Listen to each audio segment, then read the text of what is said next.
Welcome everyone to Big Apple Mountain Tarot. I'm Mike Rusnak. I'm Everest Tall. In this video, we're going to talk about the new moon in Taurus that's going to happen on May 16th, on or about. Only 4 short days. 4 short days away. Sorry for the lateness of this video, but yes, we were on an tired. odyssey. We're on this odyssey to Florida, then to New York, then back to here, New Mexico. And man, it's wild. It's wild in America. It is. It is. And exhausting. We drove through some torrential rain. Not in New Mexico. Nope. Why would it rain out west? But there's a rumor of a very strong El Nino this season. So hopefully. Oh, don't threaten me with a good time. Don't threaten me with rain. Yeah. Oh, so we're boy. here to talk about the elements that are going on right now in the sky. Pluto has stationed retrograde, and it will be retrograde for 5 months. Till October. Yeah. Now, when a planet stations retrograde, especially when it's at the beginning of a sign, and it's at the beginning of Aquarius, it calls to attention the themes of that sign. So it's about people, technology, humanity, revolution. These Aquarian themes. And Pluto signifies deep shadow work and secrets revealed. Pluto is in a square to Mars. Okay, Mars, God of War, square. That's a tension point. So aggression, power structures. Who's got power? Who has power over you? Who's wielding political power, geopolitical power as things shift and change? Maybe the world powers are shifting. Yeah, and very simply put, this is a new moon, right? So it's about planting a seed for growth in the sign of Taurus. Yes. And Taurus represents stability and simplicity. Their motto is, I possess. Fixed earth. I have, I possess. So it is a chance to grow your finances. Sure. But it's also about grounding. Yeah. Grounding in the earth. Literally. Yeah. Grounding into our senses. Yes. It's about the eyes that we use to see beautiful art, the nose and the mouth that we use to smell and taste delicious food, the ears that we use to listen to gorgeous music. What you feed yourself with, literally, like what you put in your mouth. This is Taurus right here. On the other end is Scorpio. And feeling, touching, sex, sensuality, right? Deliciousness. And, at a time like this, it's the future. Uranus has moved into Gemini, making people excessively chatty and over-explanatory. And that could put us on guard. So we may find that, we need to unplug for a couple hours each day to go out and put our feet in the ground, to take a little break, to listen to the birds, to listen to the water, to look at the sky, right? And the Uranus in Gemini is making people not only very chatty, but also crazy honest. And our minds are moving really fast, and we're processing things, and things are spilling out of mouths on what we feel about each other. There is a exposed honesty that I've been noticing lately in the past couple of weeks, where literally we're revealing truths through our speech without knowing it. There's a lack of editing. There's a lack of obfuscation. There's a fundamental basicness about this. Taurus is the second house.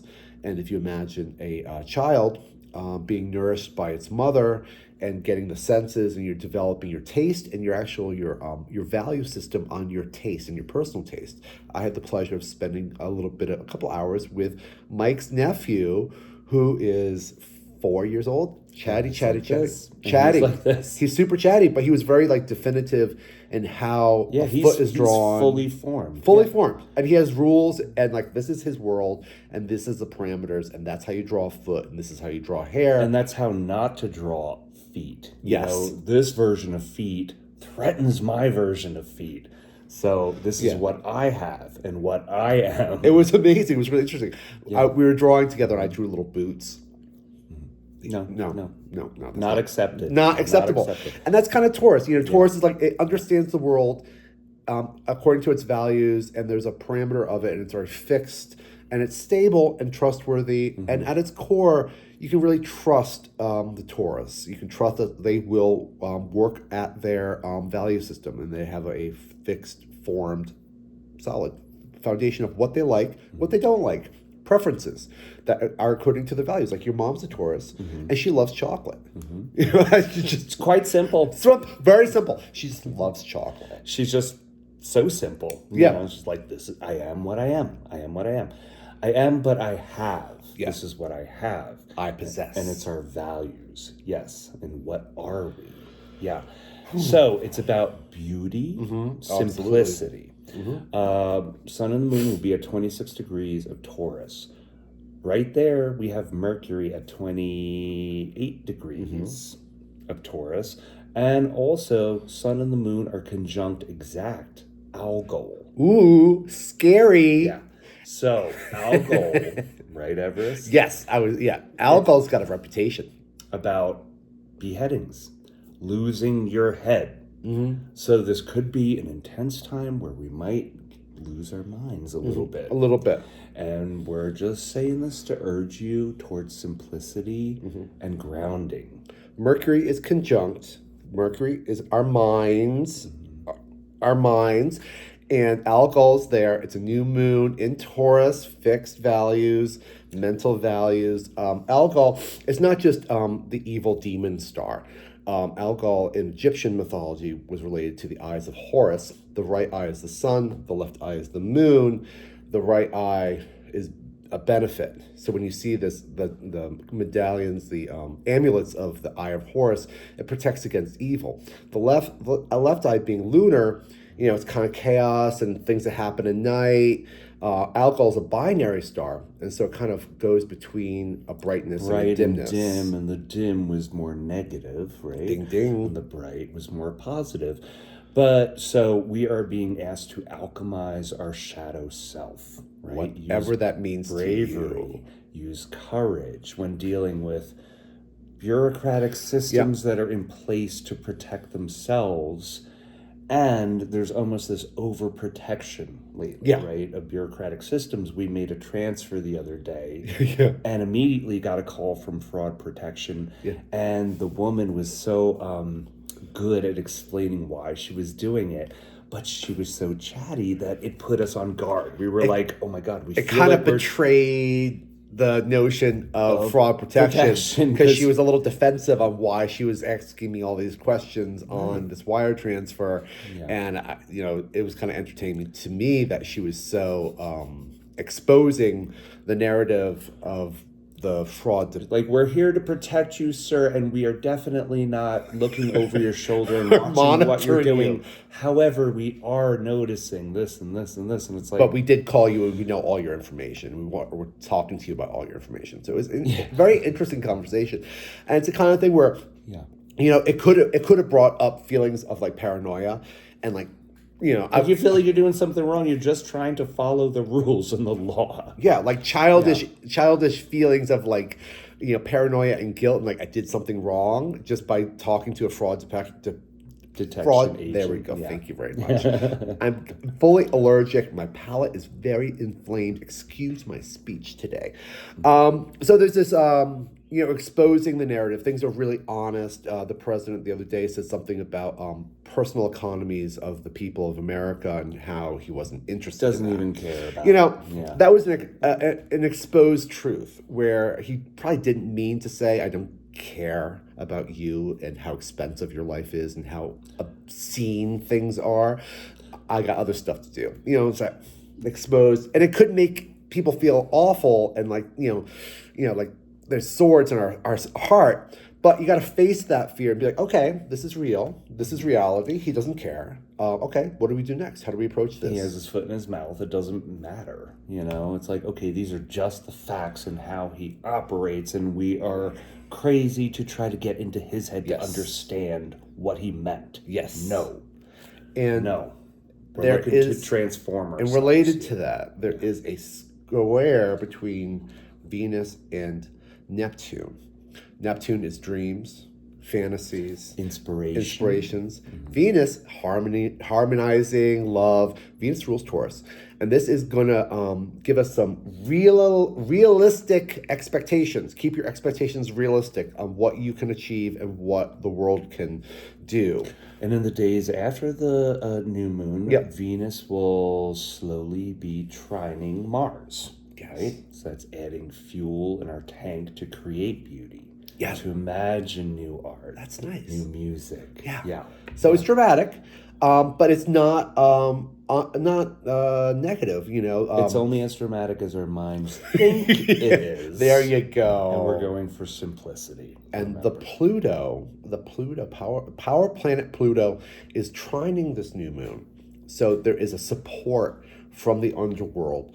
If you can reach into the kind of depth of your soul and kind of check in on the dark corners of yourself, you know, that will help you and support you and be like, is this true? Is this accurate? As we're processing emotions, you know, emotion comes up, you know, just double check, is this a current emotion or is this an emotion that is a reaction to something that happened in the past?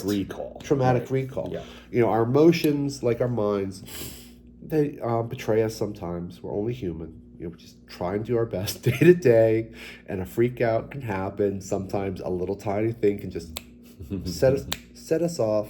Is it real? Is it not real? How are my reactions to this moment in time and space? So take heart. You have 5 senses. Yeah. And that is what you are at your core. You are your 5 senses. How about that? We are ahead. So we're just ahead. we are just ahead. We're just a head floating in space, a decapitated head. Yeah. You know, it's all right. Yeah.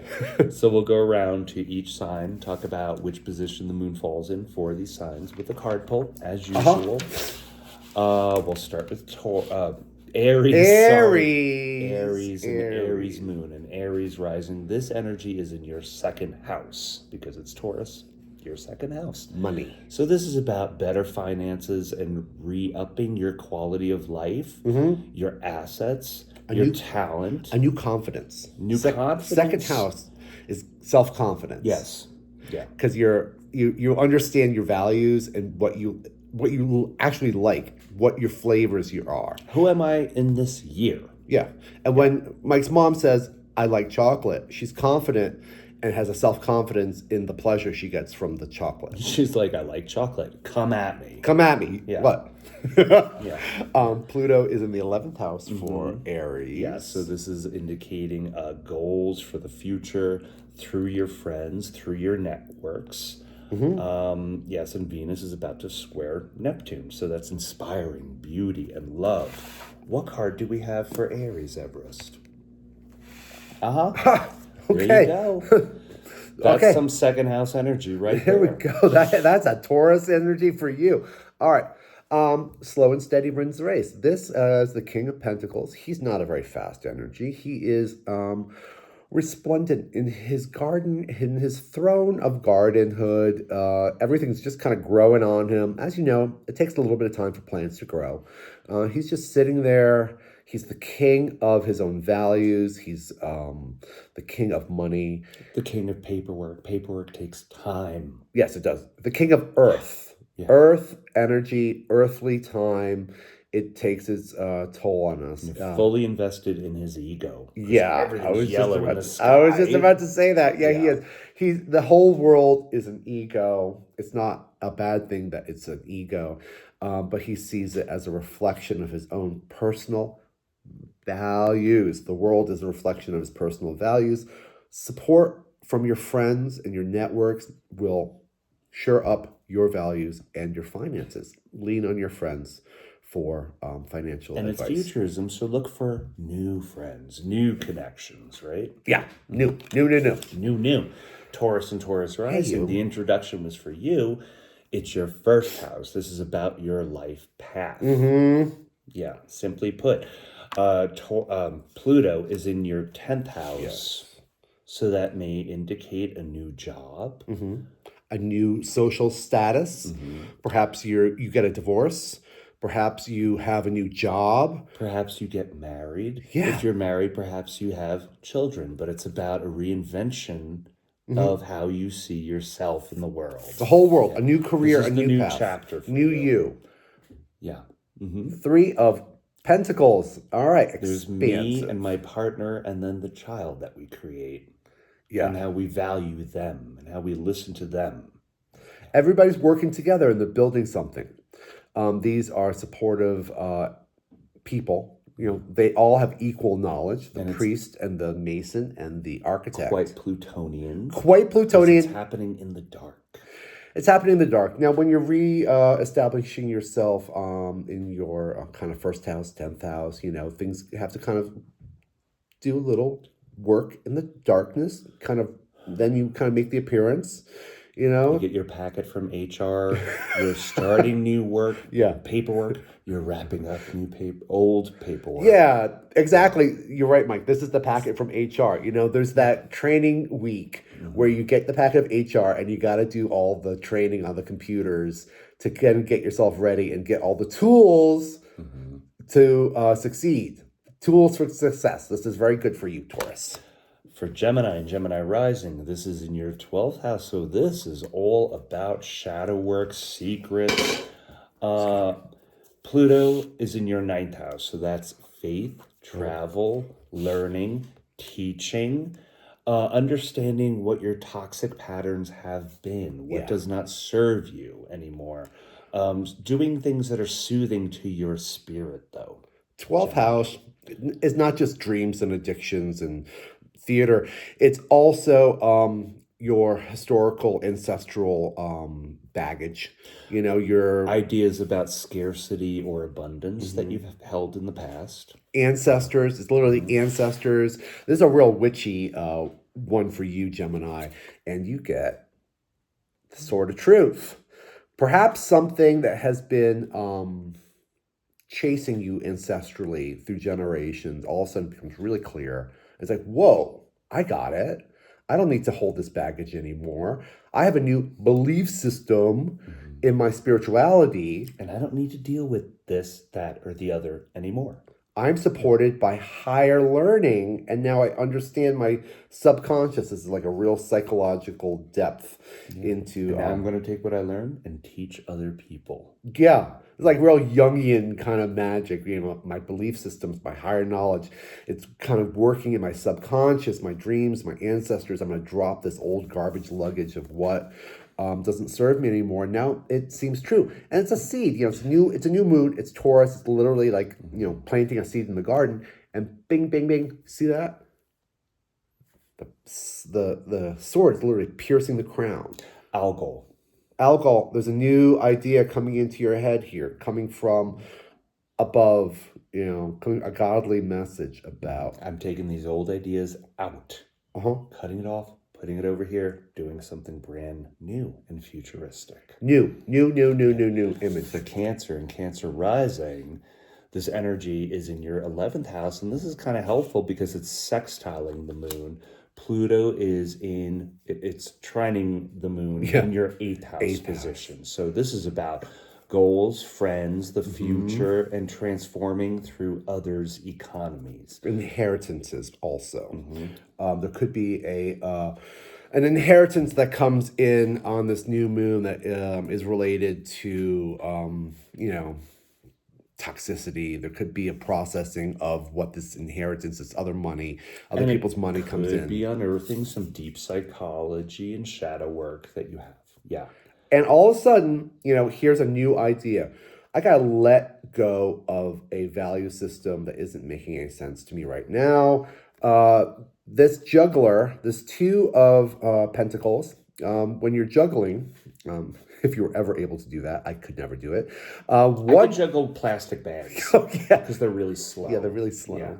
But yeah, like one is in the air and one is in your hand. You've got to let something go. You have to trust that this is going to land back down. There's a juggling that happens, and there is a space in between this juggle. Now, there's like a little infinity symbol letting us know that there's a real profound action here that's happening, and it could be on the stage of your public.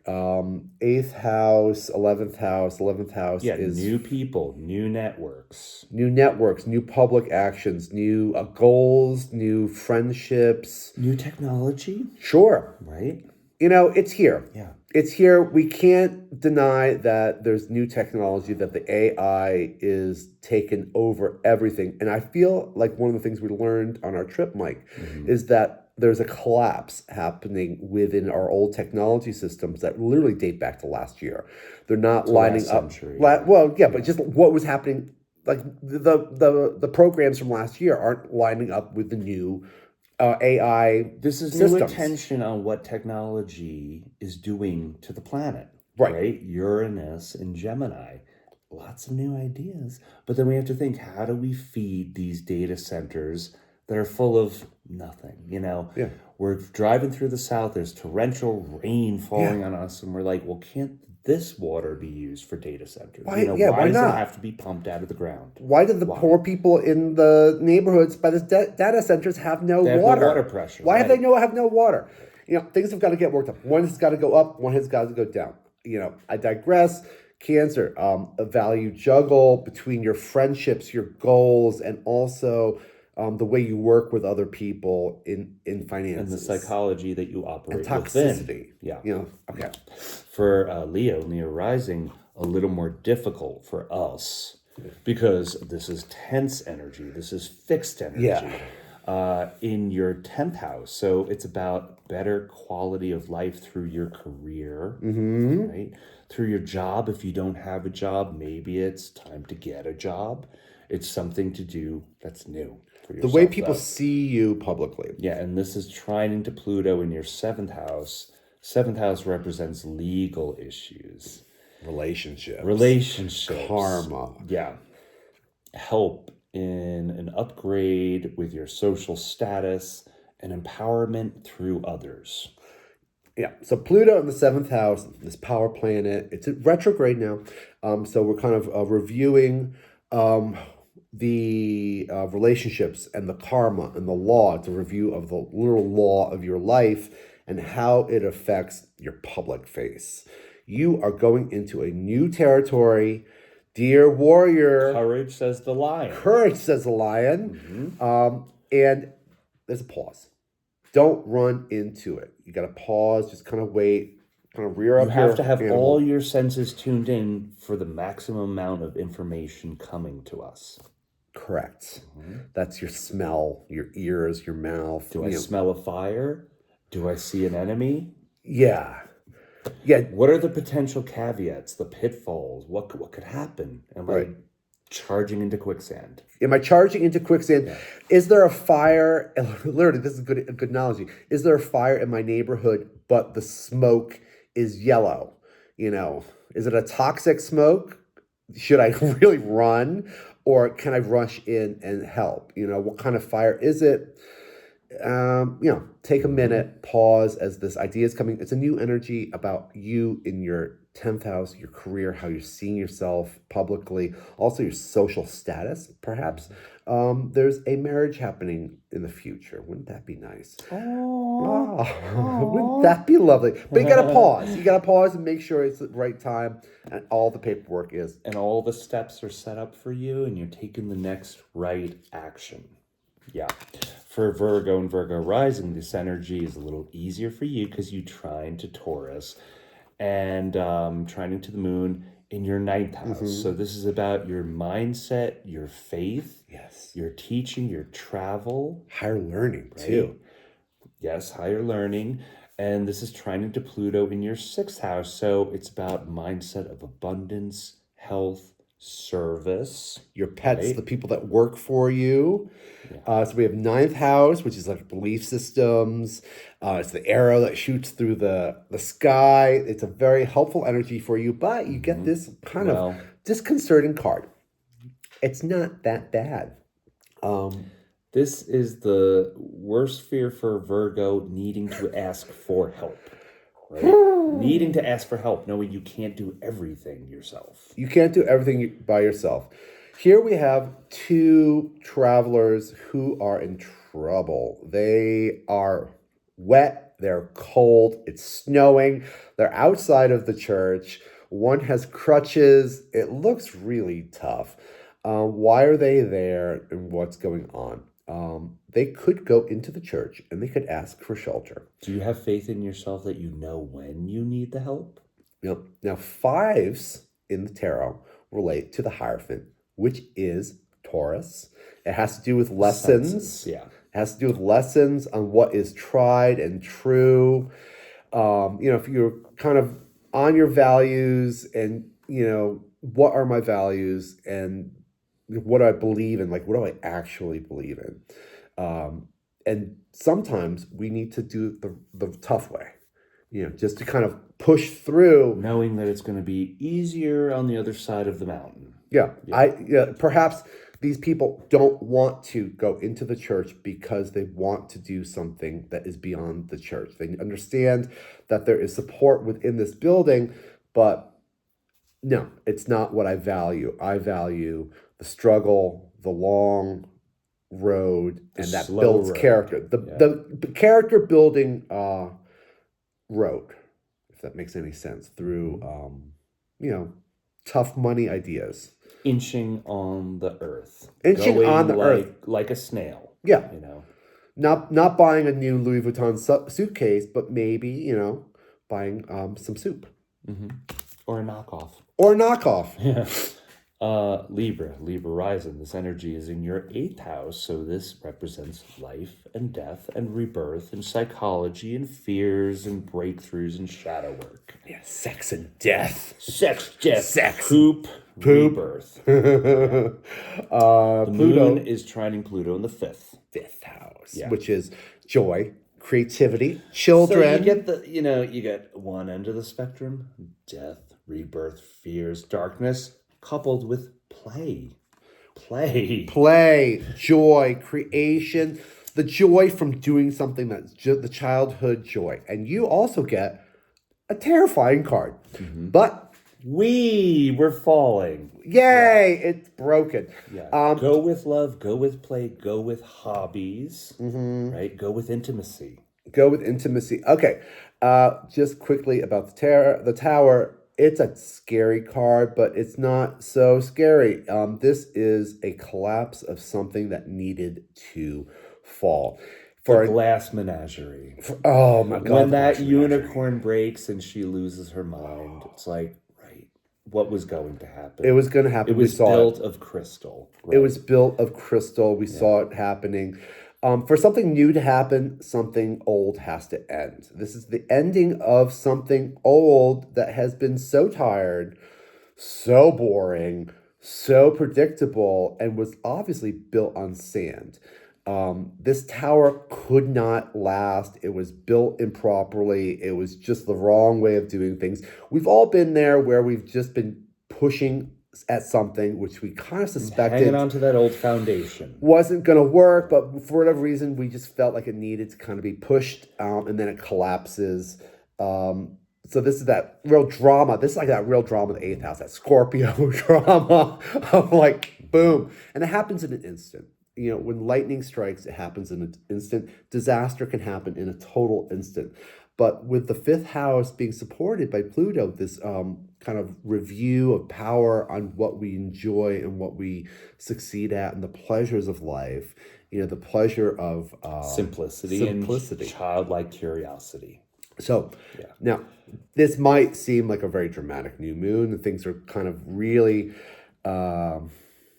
heady with Algol, but it's for the best. If you see the lightning is coming in, here we got another head kind of imagery, and it is blowing your mind. Something is literally going to blow your mind, and it is going to help you grow significantly in a profound way and connect you with joy and love and childhood. Reach into your bravery and courage, right? Courage. This might be a new baby that's a surprise, and it just blows your mind. It might be a new hobby that blows your mind, or something disruptive. We can't forget we have Uranus. You're starting a new relationship that brings up all the psychology of who you were through other relationships. So, okay. Mind blowing. It's fine. Mind blowing new moon energy for you. Scorpio. And Scorpio rising again. This is fixed energy, Speaking of squaring fixed energy. Uh-huh. So this is in your 7th house, right?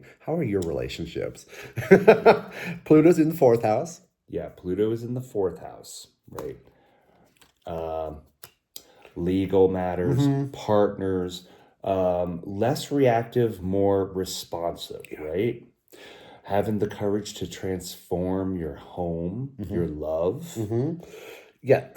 Pluto in the 4th house. Pluto, the power of the 4th house. It's not just your home, but it's your security, your private, personal security, what you can rely on. That's like, oh, I can rely on this. I have this to me. You get a fabulous card. It's She's growing into her luxuries, right? She's not fully fitting her robe. She's getting there, though. right. She's growing into it and she's thinking about it. This is a golden card. This is like a very ego card, representing a garden of your values. She has this wonderful falcon on her hand that she can send out. Imagine that this is like your secret garden that is private to you, dear Scorpio, and you can. But you're not living in a bubble. You have your intuition there. Bingo. You're sending out. Yeah. And receiving messages. You're receiving messages, and this has to do with your relationships and how you deal with other people and how other people deal with you. You know, treat your relationships as if you are this person and you have much to give. Yeah. This garden doesn't run out. You know what I'm talking about? No, honesty and truth is a wellspring. Yeah. You know, it never ends. It never ends. And when you're honest, people trust you. When you're honest and you're reliant and you do what you say, you know, people rely on you. They trust you. Live by your words. Never lie, never deceive. Just speak honestly. People trust you. They rely on you. Your relationships are golden, you know, and it's being supported by your 4th house, your home, your foundations, the way you nourish yourself. If you nourish yourself as if you have a garden that never ends, you know, you're the wellspring and you're just coming out. You know, you're the water and the love and the everything, the healing, everything that you want to do in life just comes out. Yeah, use that overflows. Mars energy. Mars is an Aries, so that's at home. Boom. So that should fuel your courage. This is pretty good, Scorpio. Yeah. Sag and Sag rising. This energy is in your 6th house. This is about your routine, your work, your lifestyle. This is trining Pluto in your 3rd house. So this is saying use logic, right? 3rd house, communication. Thinking, understanding, refinement. All right, it's still Pluto retrograde. Yeah. A refinement of your mental alacrity. Refining your mental alacrity that helps in your day-to-day lifestyle. And sometimes logic takes that flip. Turning what you think you know on its head, looking at it from a different perspective. And wouldn't it be interesting if everything was just a little bit different than you had kind of thought of it? You know, if you see it from a different angle. One of the things with our road trip I noticed is, each state is similar but slightly different. You know, it's almost like parallel realities or parallel dimensions going from, Mississippi to Pennsylvania. It's similar, but it's different. Each hotel chain is similar and different. When you go to different hotel rooms, they're all a little bit the same, but all different. And it kind of relates to the values that area has. And some states, some towns are just different and they have different ideas on the way, let's say, they maintain their gardens or their front yards. Or how they price gouge. Yeah. How they do that. How they advertise. It's graduation season. Sorry, the Indy 500 is on. This $80 room is now $350 or $450. It's like, well, that's not right. Literally happened in Indiana where all the hotels were being advertised at like $50, $70 that we're looking at. And then there were $300. Back to Sag. But back to Sag. Your routine, your lifestyle, trining your logic. You know, maybe what I do in the morning isn't the best to get me going. Maybe that energy shot that I have around 2:30 to get me over that 2:30 feeling isn't the best for me. It just depletes it. Yeah. This is a whole new lifestyle, perhaps a whole new job, a mental recalibration of what you can do and what's worthy and what you value and what your values are in relationship to your job. There might be a moment that comes in. We're like, wait, I can't do this anymore. This There's doesn't an line up. easier way. There's a softer way. Yeah. It's a new moon. It's soft. You can either be like the stubborn bull that won't get into the trailer, or you can be the gentle bull that's sitting, eating the flowers, and just kind of having a lovely life, For Capricorn and Capricorn rising, this energy is in your fifth house. Hallelujah. Hallelujah. That's some fun, some joy, and it's Yeah. trining the moon. There's more ease. Trining Pluto also in your second house. So it's about creation, hobbies, talent, babies, Yeah. Babies. All right. romance. Romance. It could be new romance. Okay. Yeah. Okay. Pluto in your second house, a recalibration of the power of your values, the power of money. This could be a deepening of your finances in relationship to literally the ones that you love and the people that love you. There is an air angel here. It's an air energy. There's the lover's card is kind of complicated, but it's not so complicated. It's your relationships. It's the people that you are in relationship to. And it's also like a, male, female, electric energy, electromagnetic, joy, babies, Fun, love, simplicity. fun, Yeah. delicious food and eating new deliciousness in your life that causes joy. Just take a break from work, from the seriousness of life. Make joy your work. Make love making your life. Make love to the people that are involved with you. Love them and enjoy them and just treat them with Or create some beautiful new art that you've never seen Yeah. before.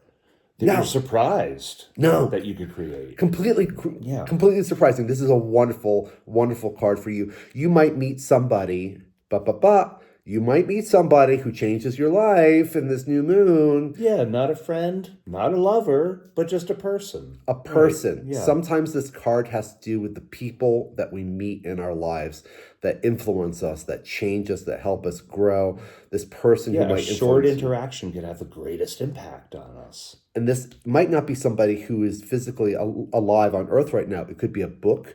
It could be, a painting. It could be that kind of energy of someone, a soulmate in a real big kind of Like, cosmic I know way. this person. I know Just three this words person. and I know them. I know Yeah. this person. For Aquarius and Aquarius rising, again, your fixed sign. This is square into Taurus. It's a little more difficult for you. It's about rebirth. Yeah. This energy is in your fourth house. So it's about home, your emotional setup, how you feel secure within your home, Yeah. what you need to unplug and process, right? Yes. How you settle your thoughts, how you feel stable. Pluto's in your first house, so it's about self-empowerment and shadow work. All right. Look out. Less reactive, though. We could look at this card in two different ways. This could be a vengeful knight out to attack and cause chaos and cut everybody to ribbons. Or this could be the thought on the wind landing on Earth. This is like that kind of Aquarian mental kind of space where all of a sudden it arrives and everyone else is subject to Uranus this and thought. Gemini. This thought, this big idea. Yeah. We're still talking about Algol, about decapitating the head. The ways we've been thinking about things in the past might not be what is necessarily real now. In May of 2026, it's not any other time. It's right now. And with this Pluto... It's because feelings aren't facts.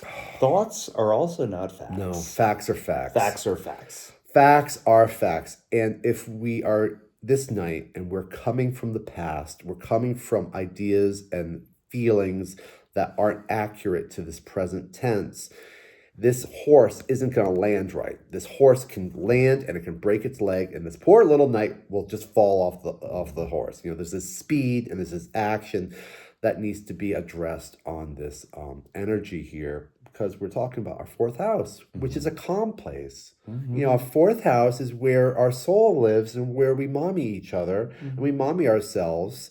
And you have to protect it and work cautiously. You have to be quietly. a gentle parent to do this kind of shadow work, right? You have to be very gentle.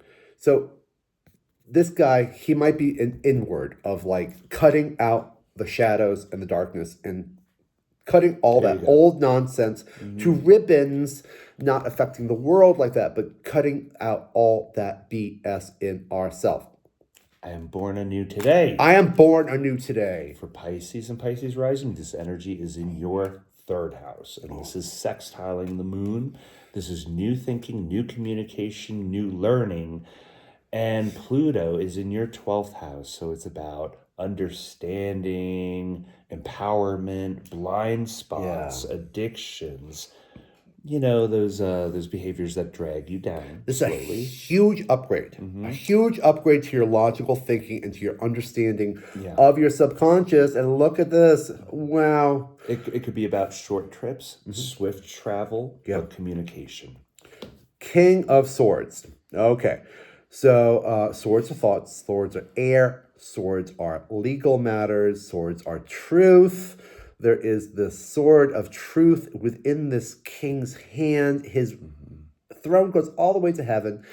He doesn't need armor because he knows what's up. He knows what's true and he knows what's right. Yeah, he's witnessing it face on.